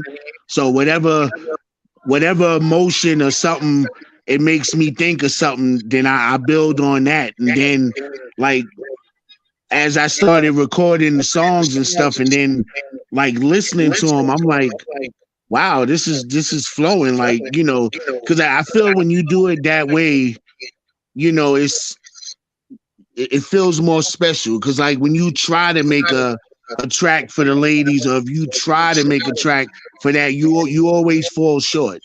When you just let it come to you and you know, in an organic way, that's when you end up with something special. And sometimes you don't even know it's as special as it's gonna turn out to be. You know what I mean? Like the way the love I'm getting off of this album, it's you know, it's crazy. Like, cause I'm like, wow, like sometimes I get in the car and listen to it again and like, damn, like, is it really that good? You know what I mean? So like, you know, I haven't heard nobody say nothing bad, like, you know, like, oh, I don't really care for this track or this one. Like, one of my other friends was like, Butch was a great album, and he was like, this album is better than that one, you know. So, all right, I got one. Now we usually talk about, you know, a lot of people say, hey man, you know, who's your influences, who you know, blah blah blah, who you love and all that, you know, who you grew up listening to. I know you probably got some people that you know, your favorites, right? But I like to ask this question though. For the future MCs monitoring your style, there's probably people going, oh man, I love this dude, and growing up with you. You know what I mean? Like we grew up with Nas and Jay-Z. There's people growing up with you. There's people growing up with Maine the Medicine. So so MCs monitoring your style and discography, what do you say to them? I would say don't be afraid to be yourself. Like one thing about me, like I'll have them records where it's like, oh, Maine went off, I'll snap. But then I'll have a record where I'm telling you the love I got for my wife. You know what I mean? Like I don't mind putting my emotions and stuff in my music. Like it's how I feel when I'm making the record. If I'm hearing a certain beat and this is what I feel like I want to talk about, you know, I'm not gonna sit and say, nah, I don't want to be vulnerable in front of people. Oh, I got an image to uphold. You know what I mean? Oh, well, I'm a gangster rapper or something like that. I can't be talking about my wife or my kids. You know what I mean? Like, no, like being an MC, you talking about life. This is life. The most gangsterous person in the world, he laughs, he take care of his kids, Yeah. You know what I mean? You know, he eat, he chill. You may not see it, but they do, you know. So, you know, Scarface this laughed. what I do. I think Scarface laughed in the movie. I think once or twice. I think, right? The gangsters laughed too. Yeah. Go ahead, SB. What you got?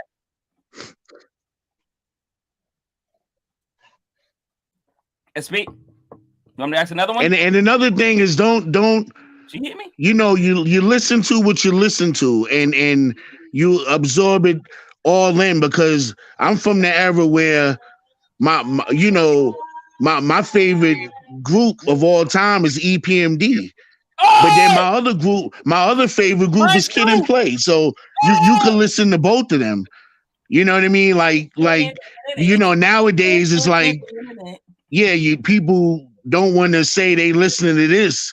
You know, I'm a fan of John Mayer. I like John Mayer. You know what I mean? So you might hear something that sounds similar to what he may do in his music. Like, I don't want nobody to put me in a box and think I'm only supposed to do this or that, because then you're not growing as an artist.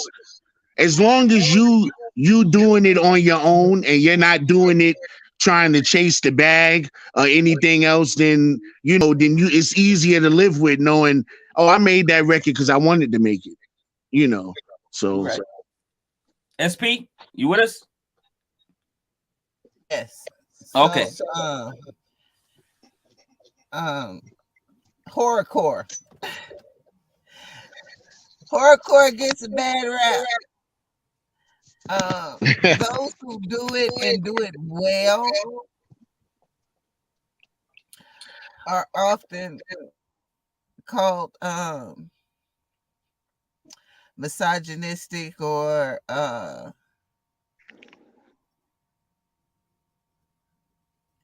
just all kinds of labels. Just look through Eminem's profile and there you go. You'll see all the quotes around all the things that he is because of the songs that he did that were horrorcore. Yeah.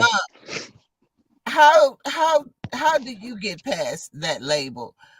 Those labels when it comes to horrorcore, because that was so well done. I'm just not even going to lie. It was just well done. Anytime you can evoke a physical response from people, because I felt dread. It wasn't just it wasn't just what I heard, just a hearing thing. I viscerally and physically felt dread listening to that song. So how do you get past all of those labels and continue to make those kind of songs well? Well, first off, SP, I don't want you going the way you think. Every time you think of Maine, it brings trauma to you. You know what I mean? But it's good trauma. It was good trauma because those are the songs that I appreciate. I am probably the only woman alive who loves Kim. I love that song. Well, with storytelling, like when I listen to like Nas, like when he did "I Gave You Power," "Undying Love." When you listen to that stuff, you picturing it there. It feel like you standing there watching it. So when I'm telling a story, I want people to be able to sit there and feel like that movie's playing right before their eyes, like in their head. You know what I mean? Where they could see that happening. So you know, like, you know, when it can affect somebody where it makes them say, oh, well, what he's saying is not far-fetched, like that happens, you know, then you telling a good story, you know what I mean? So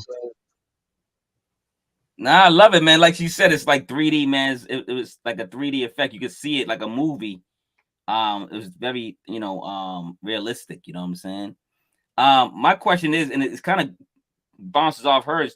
Do you plan on doing like more theme albums, like something like a horrorcore album, or like what's your next? You got more theme albums coming up like that?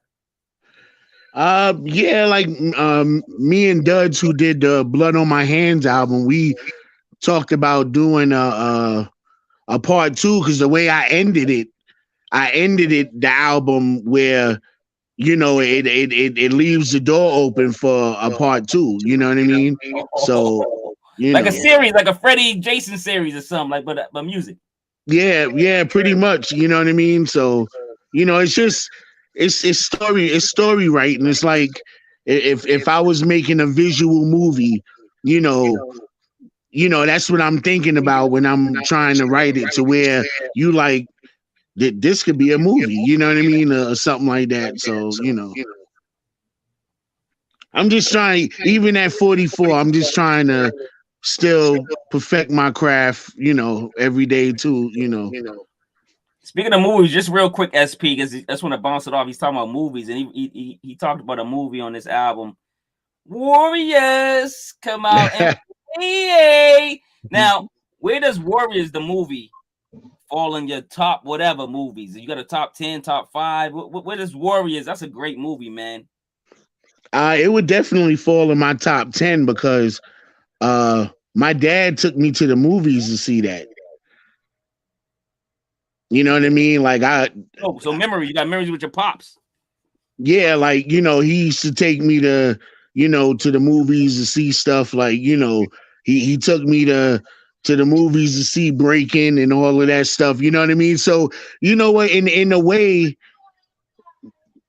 my dad helped build my culture too with hip hop. You know what I mean? Because he always, because my pops is Puerto Rican, but like you wouldn't know it because he's always like, yeah, one of the brothers, like that's how he talked, like, you know what I mean? But like, you know, growing up, I always had like the curly hair and all that stuff. But you know, if you saw my pop, you know, you would think, because he, you know, Afro, he had the leather jacket and everything, and like, you know, even as he got older, like he's the type to see somebody, especially if we somewhere it's not too many black folks, hey, what's up, brother, you know what I mean? Like, and I'll be looking, I'm like, Pop, you always say brother, but you Puerto Rican, like, you know what I mean? But you know, I always joke with him, like, because he was born in Harlem, so like, you know. So, and I'm half Puerto Rican, but I can't speak no Spanish at all. Spanish people are brothers too. SP, what you got? SP, you got any questions? Got more questions? Last question. 44, and you're still making fire projects. How do you combat the ageism in hip hop? I don't know. I don't know. They're still like look at Nas. Nas is 50. Like look at M. I don't think people realize M is almost 50 years old. And look what M is still doing. Like, you know, there's not too many people that can rap or hold a candle to M. You know what I mean? And then like over the past 3 years, Nas is just like reignited his whole career again. You know what I mean? So Nas is fire. It's yeah, like, you know, it's like Nori said, hip hop is the only genre that try to throw an age on you. Oh, you still rapping? You know what I mean? Everywhere else, they still putting out albums and people are going to see them and everything else. Like, you know, so. Nah, you right. But man. I'm blessed though, because like in this area, it's a lot of younger cats and stuff, and for me to still get praise from them and them wanting me to do features with them, you know, it still makes me feel good. Like, cause you know, to most people, I'm over the hill already. You know what I'm saying? Like, you know, I label myself as the one that almost made it. You know what I mean? Cause like I've been at so many doors and stuff, and you know, like I don't know if you picked the lineup in Get 'Em where I said Sway in the morning played my shit. Common said, man, you got that. Like that happened in August. I sent 2 records to Sway in the Morning. For my last album, and you know, that's where you send the records and the people call in to say whether they like it or not. So the first record was a record with me and UG. Everybody loved it. Like everybody that called was like, yo, put that man in the game, you know. So now they play the second, before they play the second record, Common is on the show. You know what I mean? So now, you know, I'm telling him like, yo, you know, you one of my favorite MCs and stuff, you know what I mean? And so you know, they was like, oh, well, you can't butter him up. He gonna tell you if it's whack or not. So when they play the second record, it's the record about me meeting my wife and telling her, you know, I have a daughter. And I have an older son. He's not mine. He's from the previous relationship, but this is my son. You know what I mean? So I'm letting her know, you know, I'm letting you know my baggage now. So later on you'll love me. Like, so that whole song, I talk about her wanting to give me a kidney, everything. So now DJ Premier calls in and he was like, yo, who is that? Yo, that record is dope. And I had Tysoul is singing the hook. And he was like, yo, he wanted to work with both of us. So they didn't even have nobody judge the last song. They was like, yo, you already got your validation from Common that said it was dope. And Primo was reciting back my lyrics. He was like, yeah, I heard, you know, you were saying that your oldest is not yours. And then he even asked me, he was like, did you ever get the kidney transplant? And I was like, yeah, I did. So he was listening. So, you know, and I got a whole bunch of followers off of that. People was hype. And like, you know, they still ask me, did Primo ever hit you up? And I've had like 3 messages or so from Primo, pretty much saying like, yo, I'm doing a lot of stuff right now, but I didn't forget about you. You know what I mean? But like I said in the record, at the time when I wrote the record, I said I gave Primo my digits. He still ain't even called, but fuck it, I'm not tripping. I appreciate the love, but now it's back to the kitchen. You know what I mean? Because like I appreciate the love of him telling me he wanted to work with me, but the fact is I got to get back to work and start making these records. You know what I mean? Because it's a chance he may never call me. I can't wait for that. But the fact that he gave approval on one of my records, I'm gonna live with that forever. You know what I mean? So, well, speaking of these great pioneers, you talked about Common, and what I do, I just took a side note. And I said, I love the Common remix of Imagine with Tysoul. You and Tysoul did a remix of Imagine. Yeah. Song, right? Yeah, because actually Tracy G is the one that told me to do that on the air. Because she said they was doing a Common, they was doing a Common challenge, and that he was leaving the second verse out so people could put in their own verse to it. So, you know, we went ahead and did it, you know.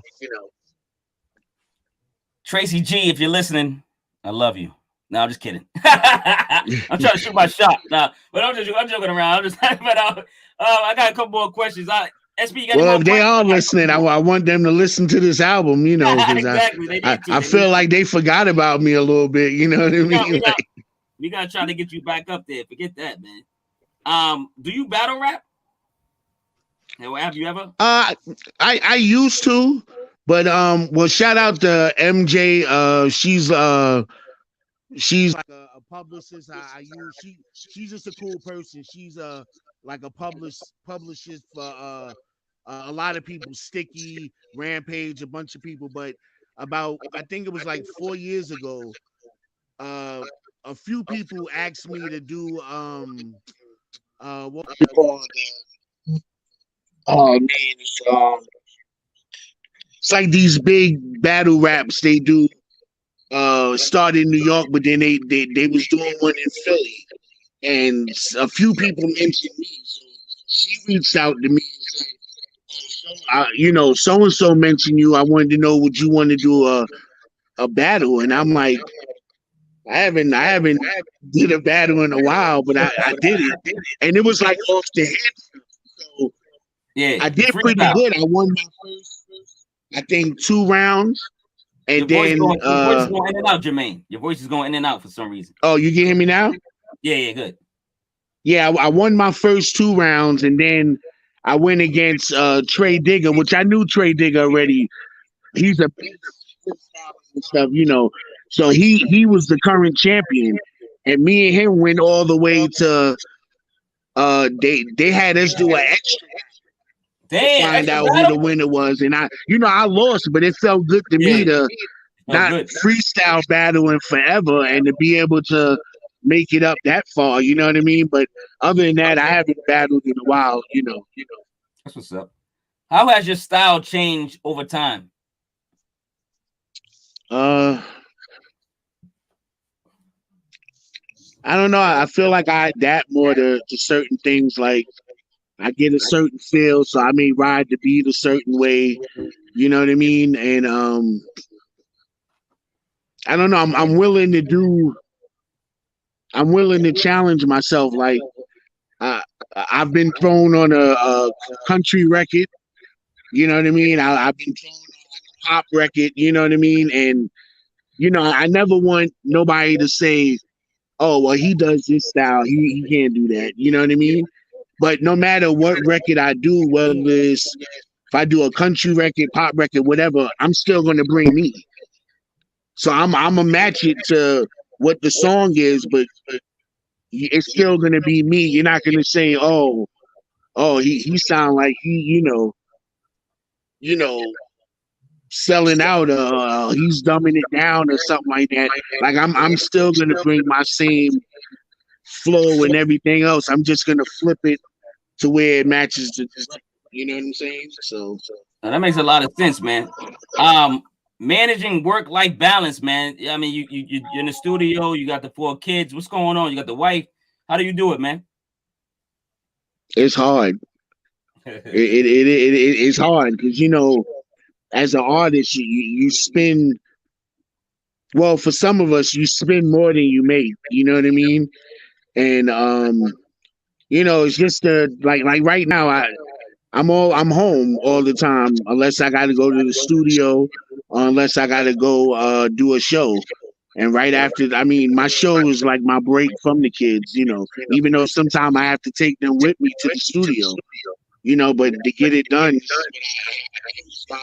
like you, my wife is a nurse as well, and her schedule is all over sometimes. So if somebody asks me to do something, or if a date come up, I don't like to say no. I'll say yeah, and then try to work with it with my wife, get something going.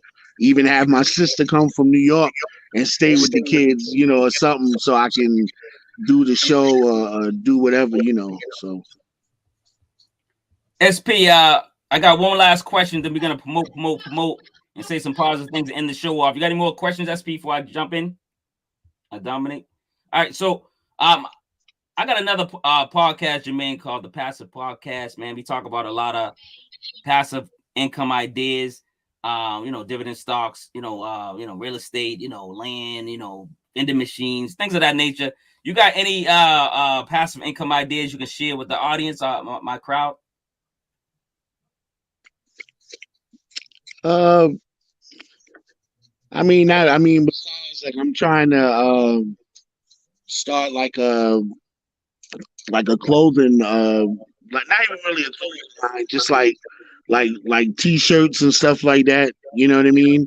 And I'm gonna be diving into that, because it's stuff that I like. I got a mind. I like to see certain stuff on shirts and stuff. So me and my man Stan and my man Mac, like, we coming together and we gonna start, like, doing shirts and stuff and things like that. And because I have the platform as an artist and do shows, this is how I'll promote it. You know what I mean? So no, it's other than that, that's about it.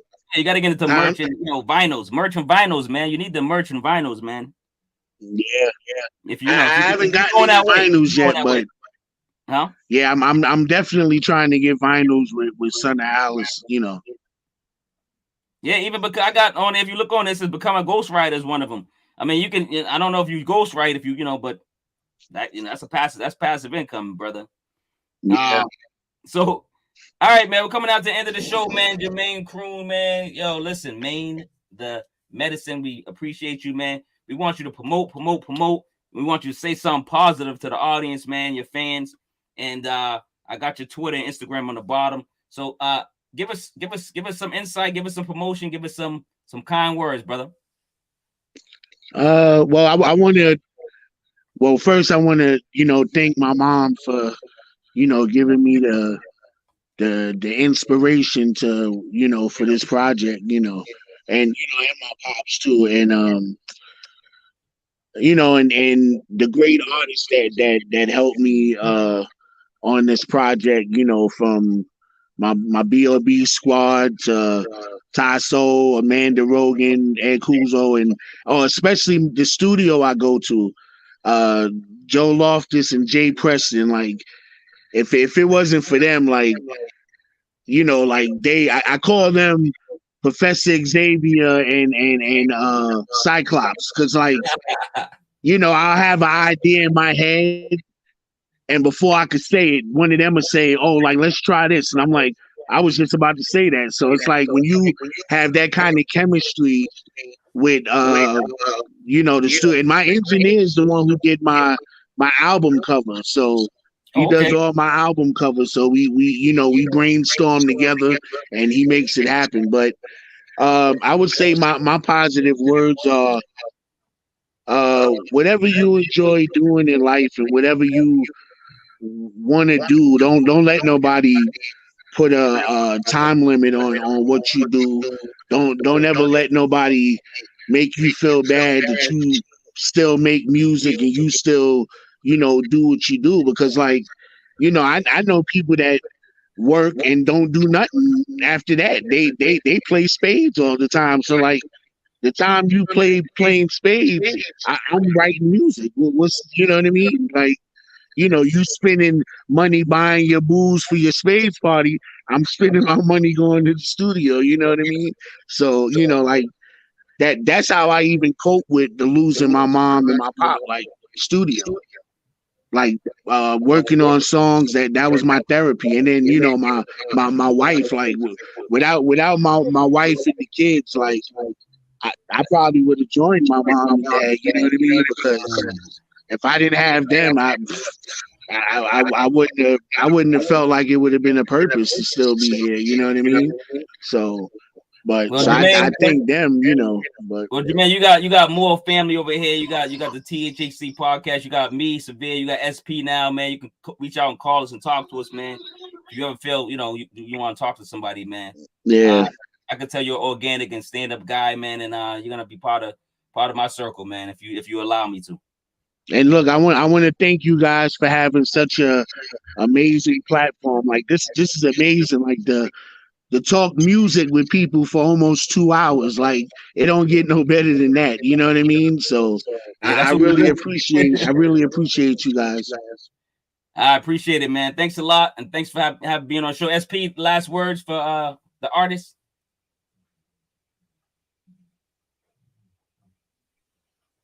The album was amazing. I love the tributes in it. I really love when artists give tributes because it's so many of the youngsters growing up that don't know these guys, and hopefully they'll run across your album and hear these names and want to go pick them up and listen. I think give the old school their flowers, man. That's what I want to say before we leave. Give them their flowers. Give them some respect.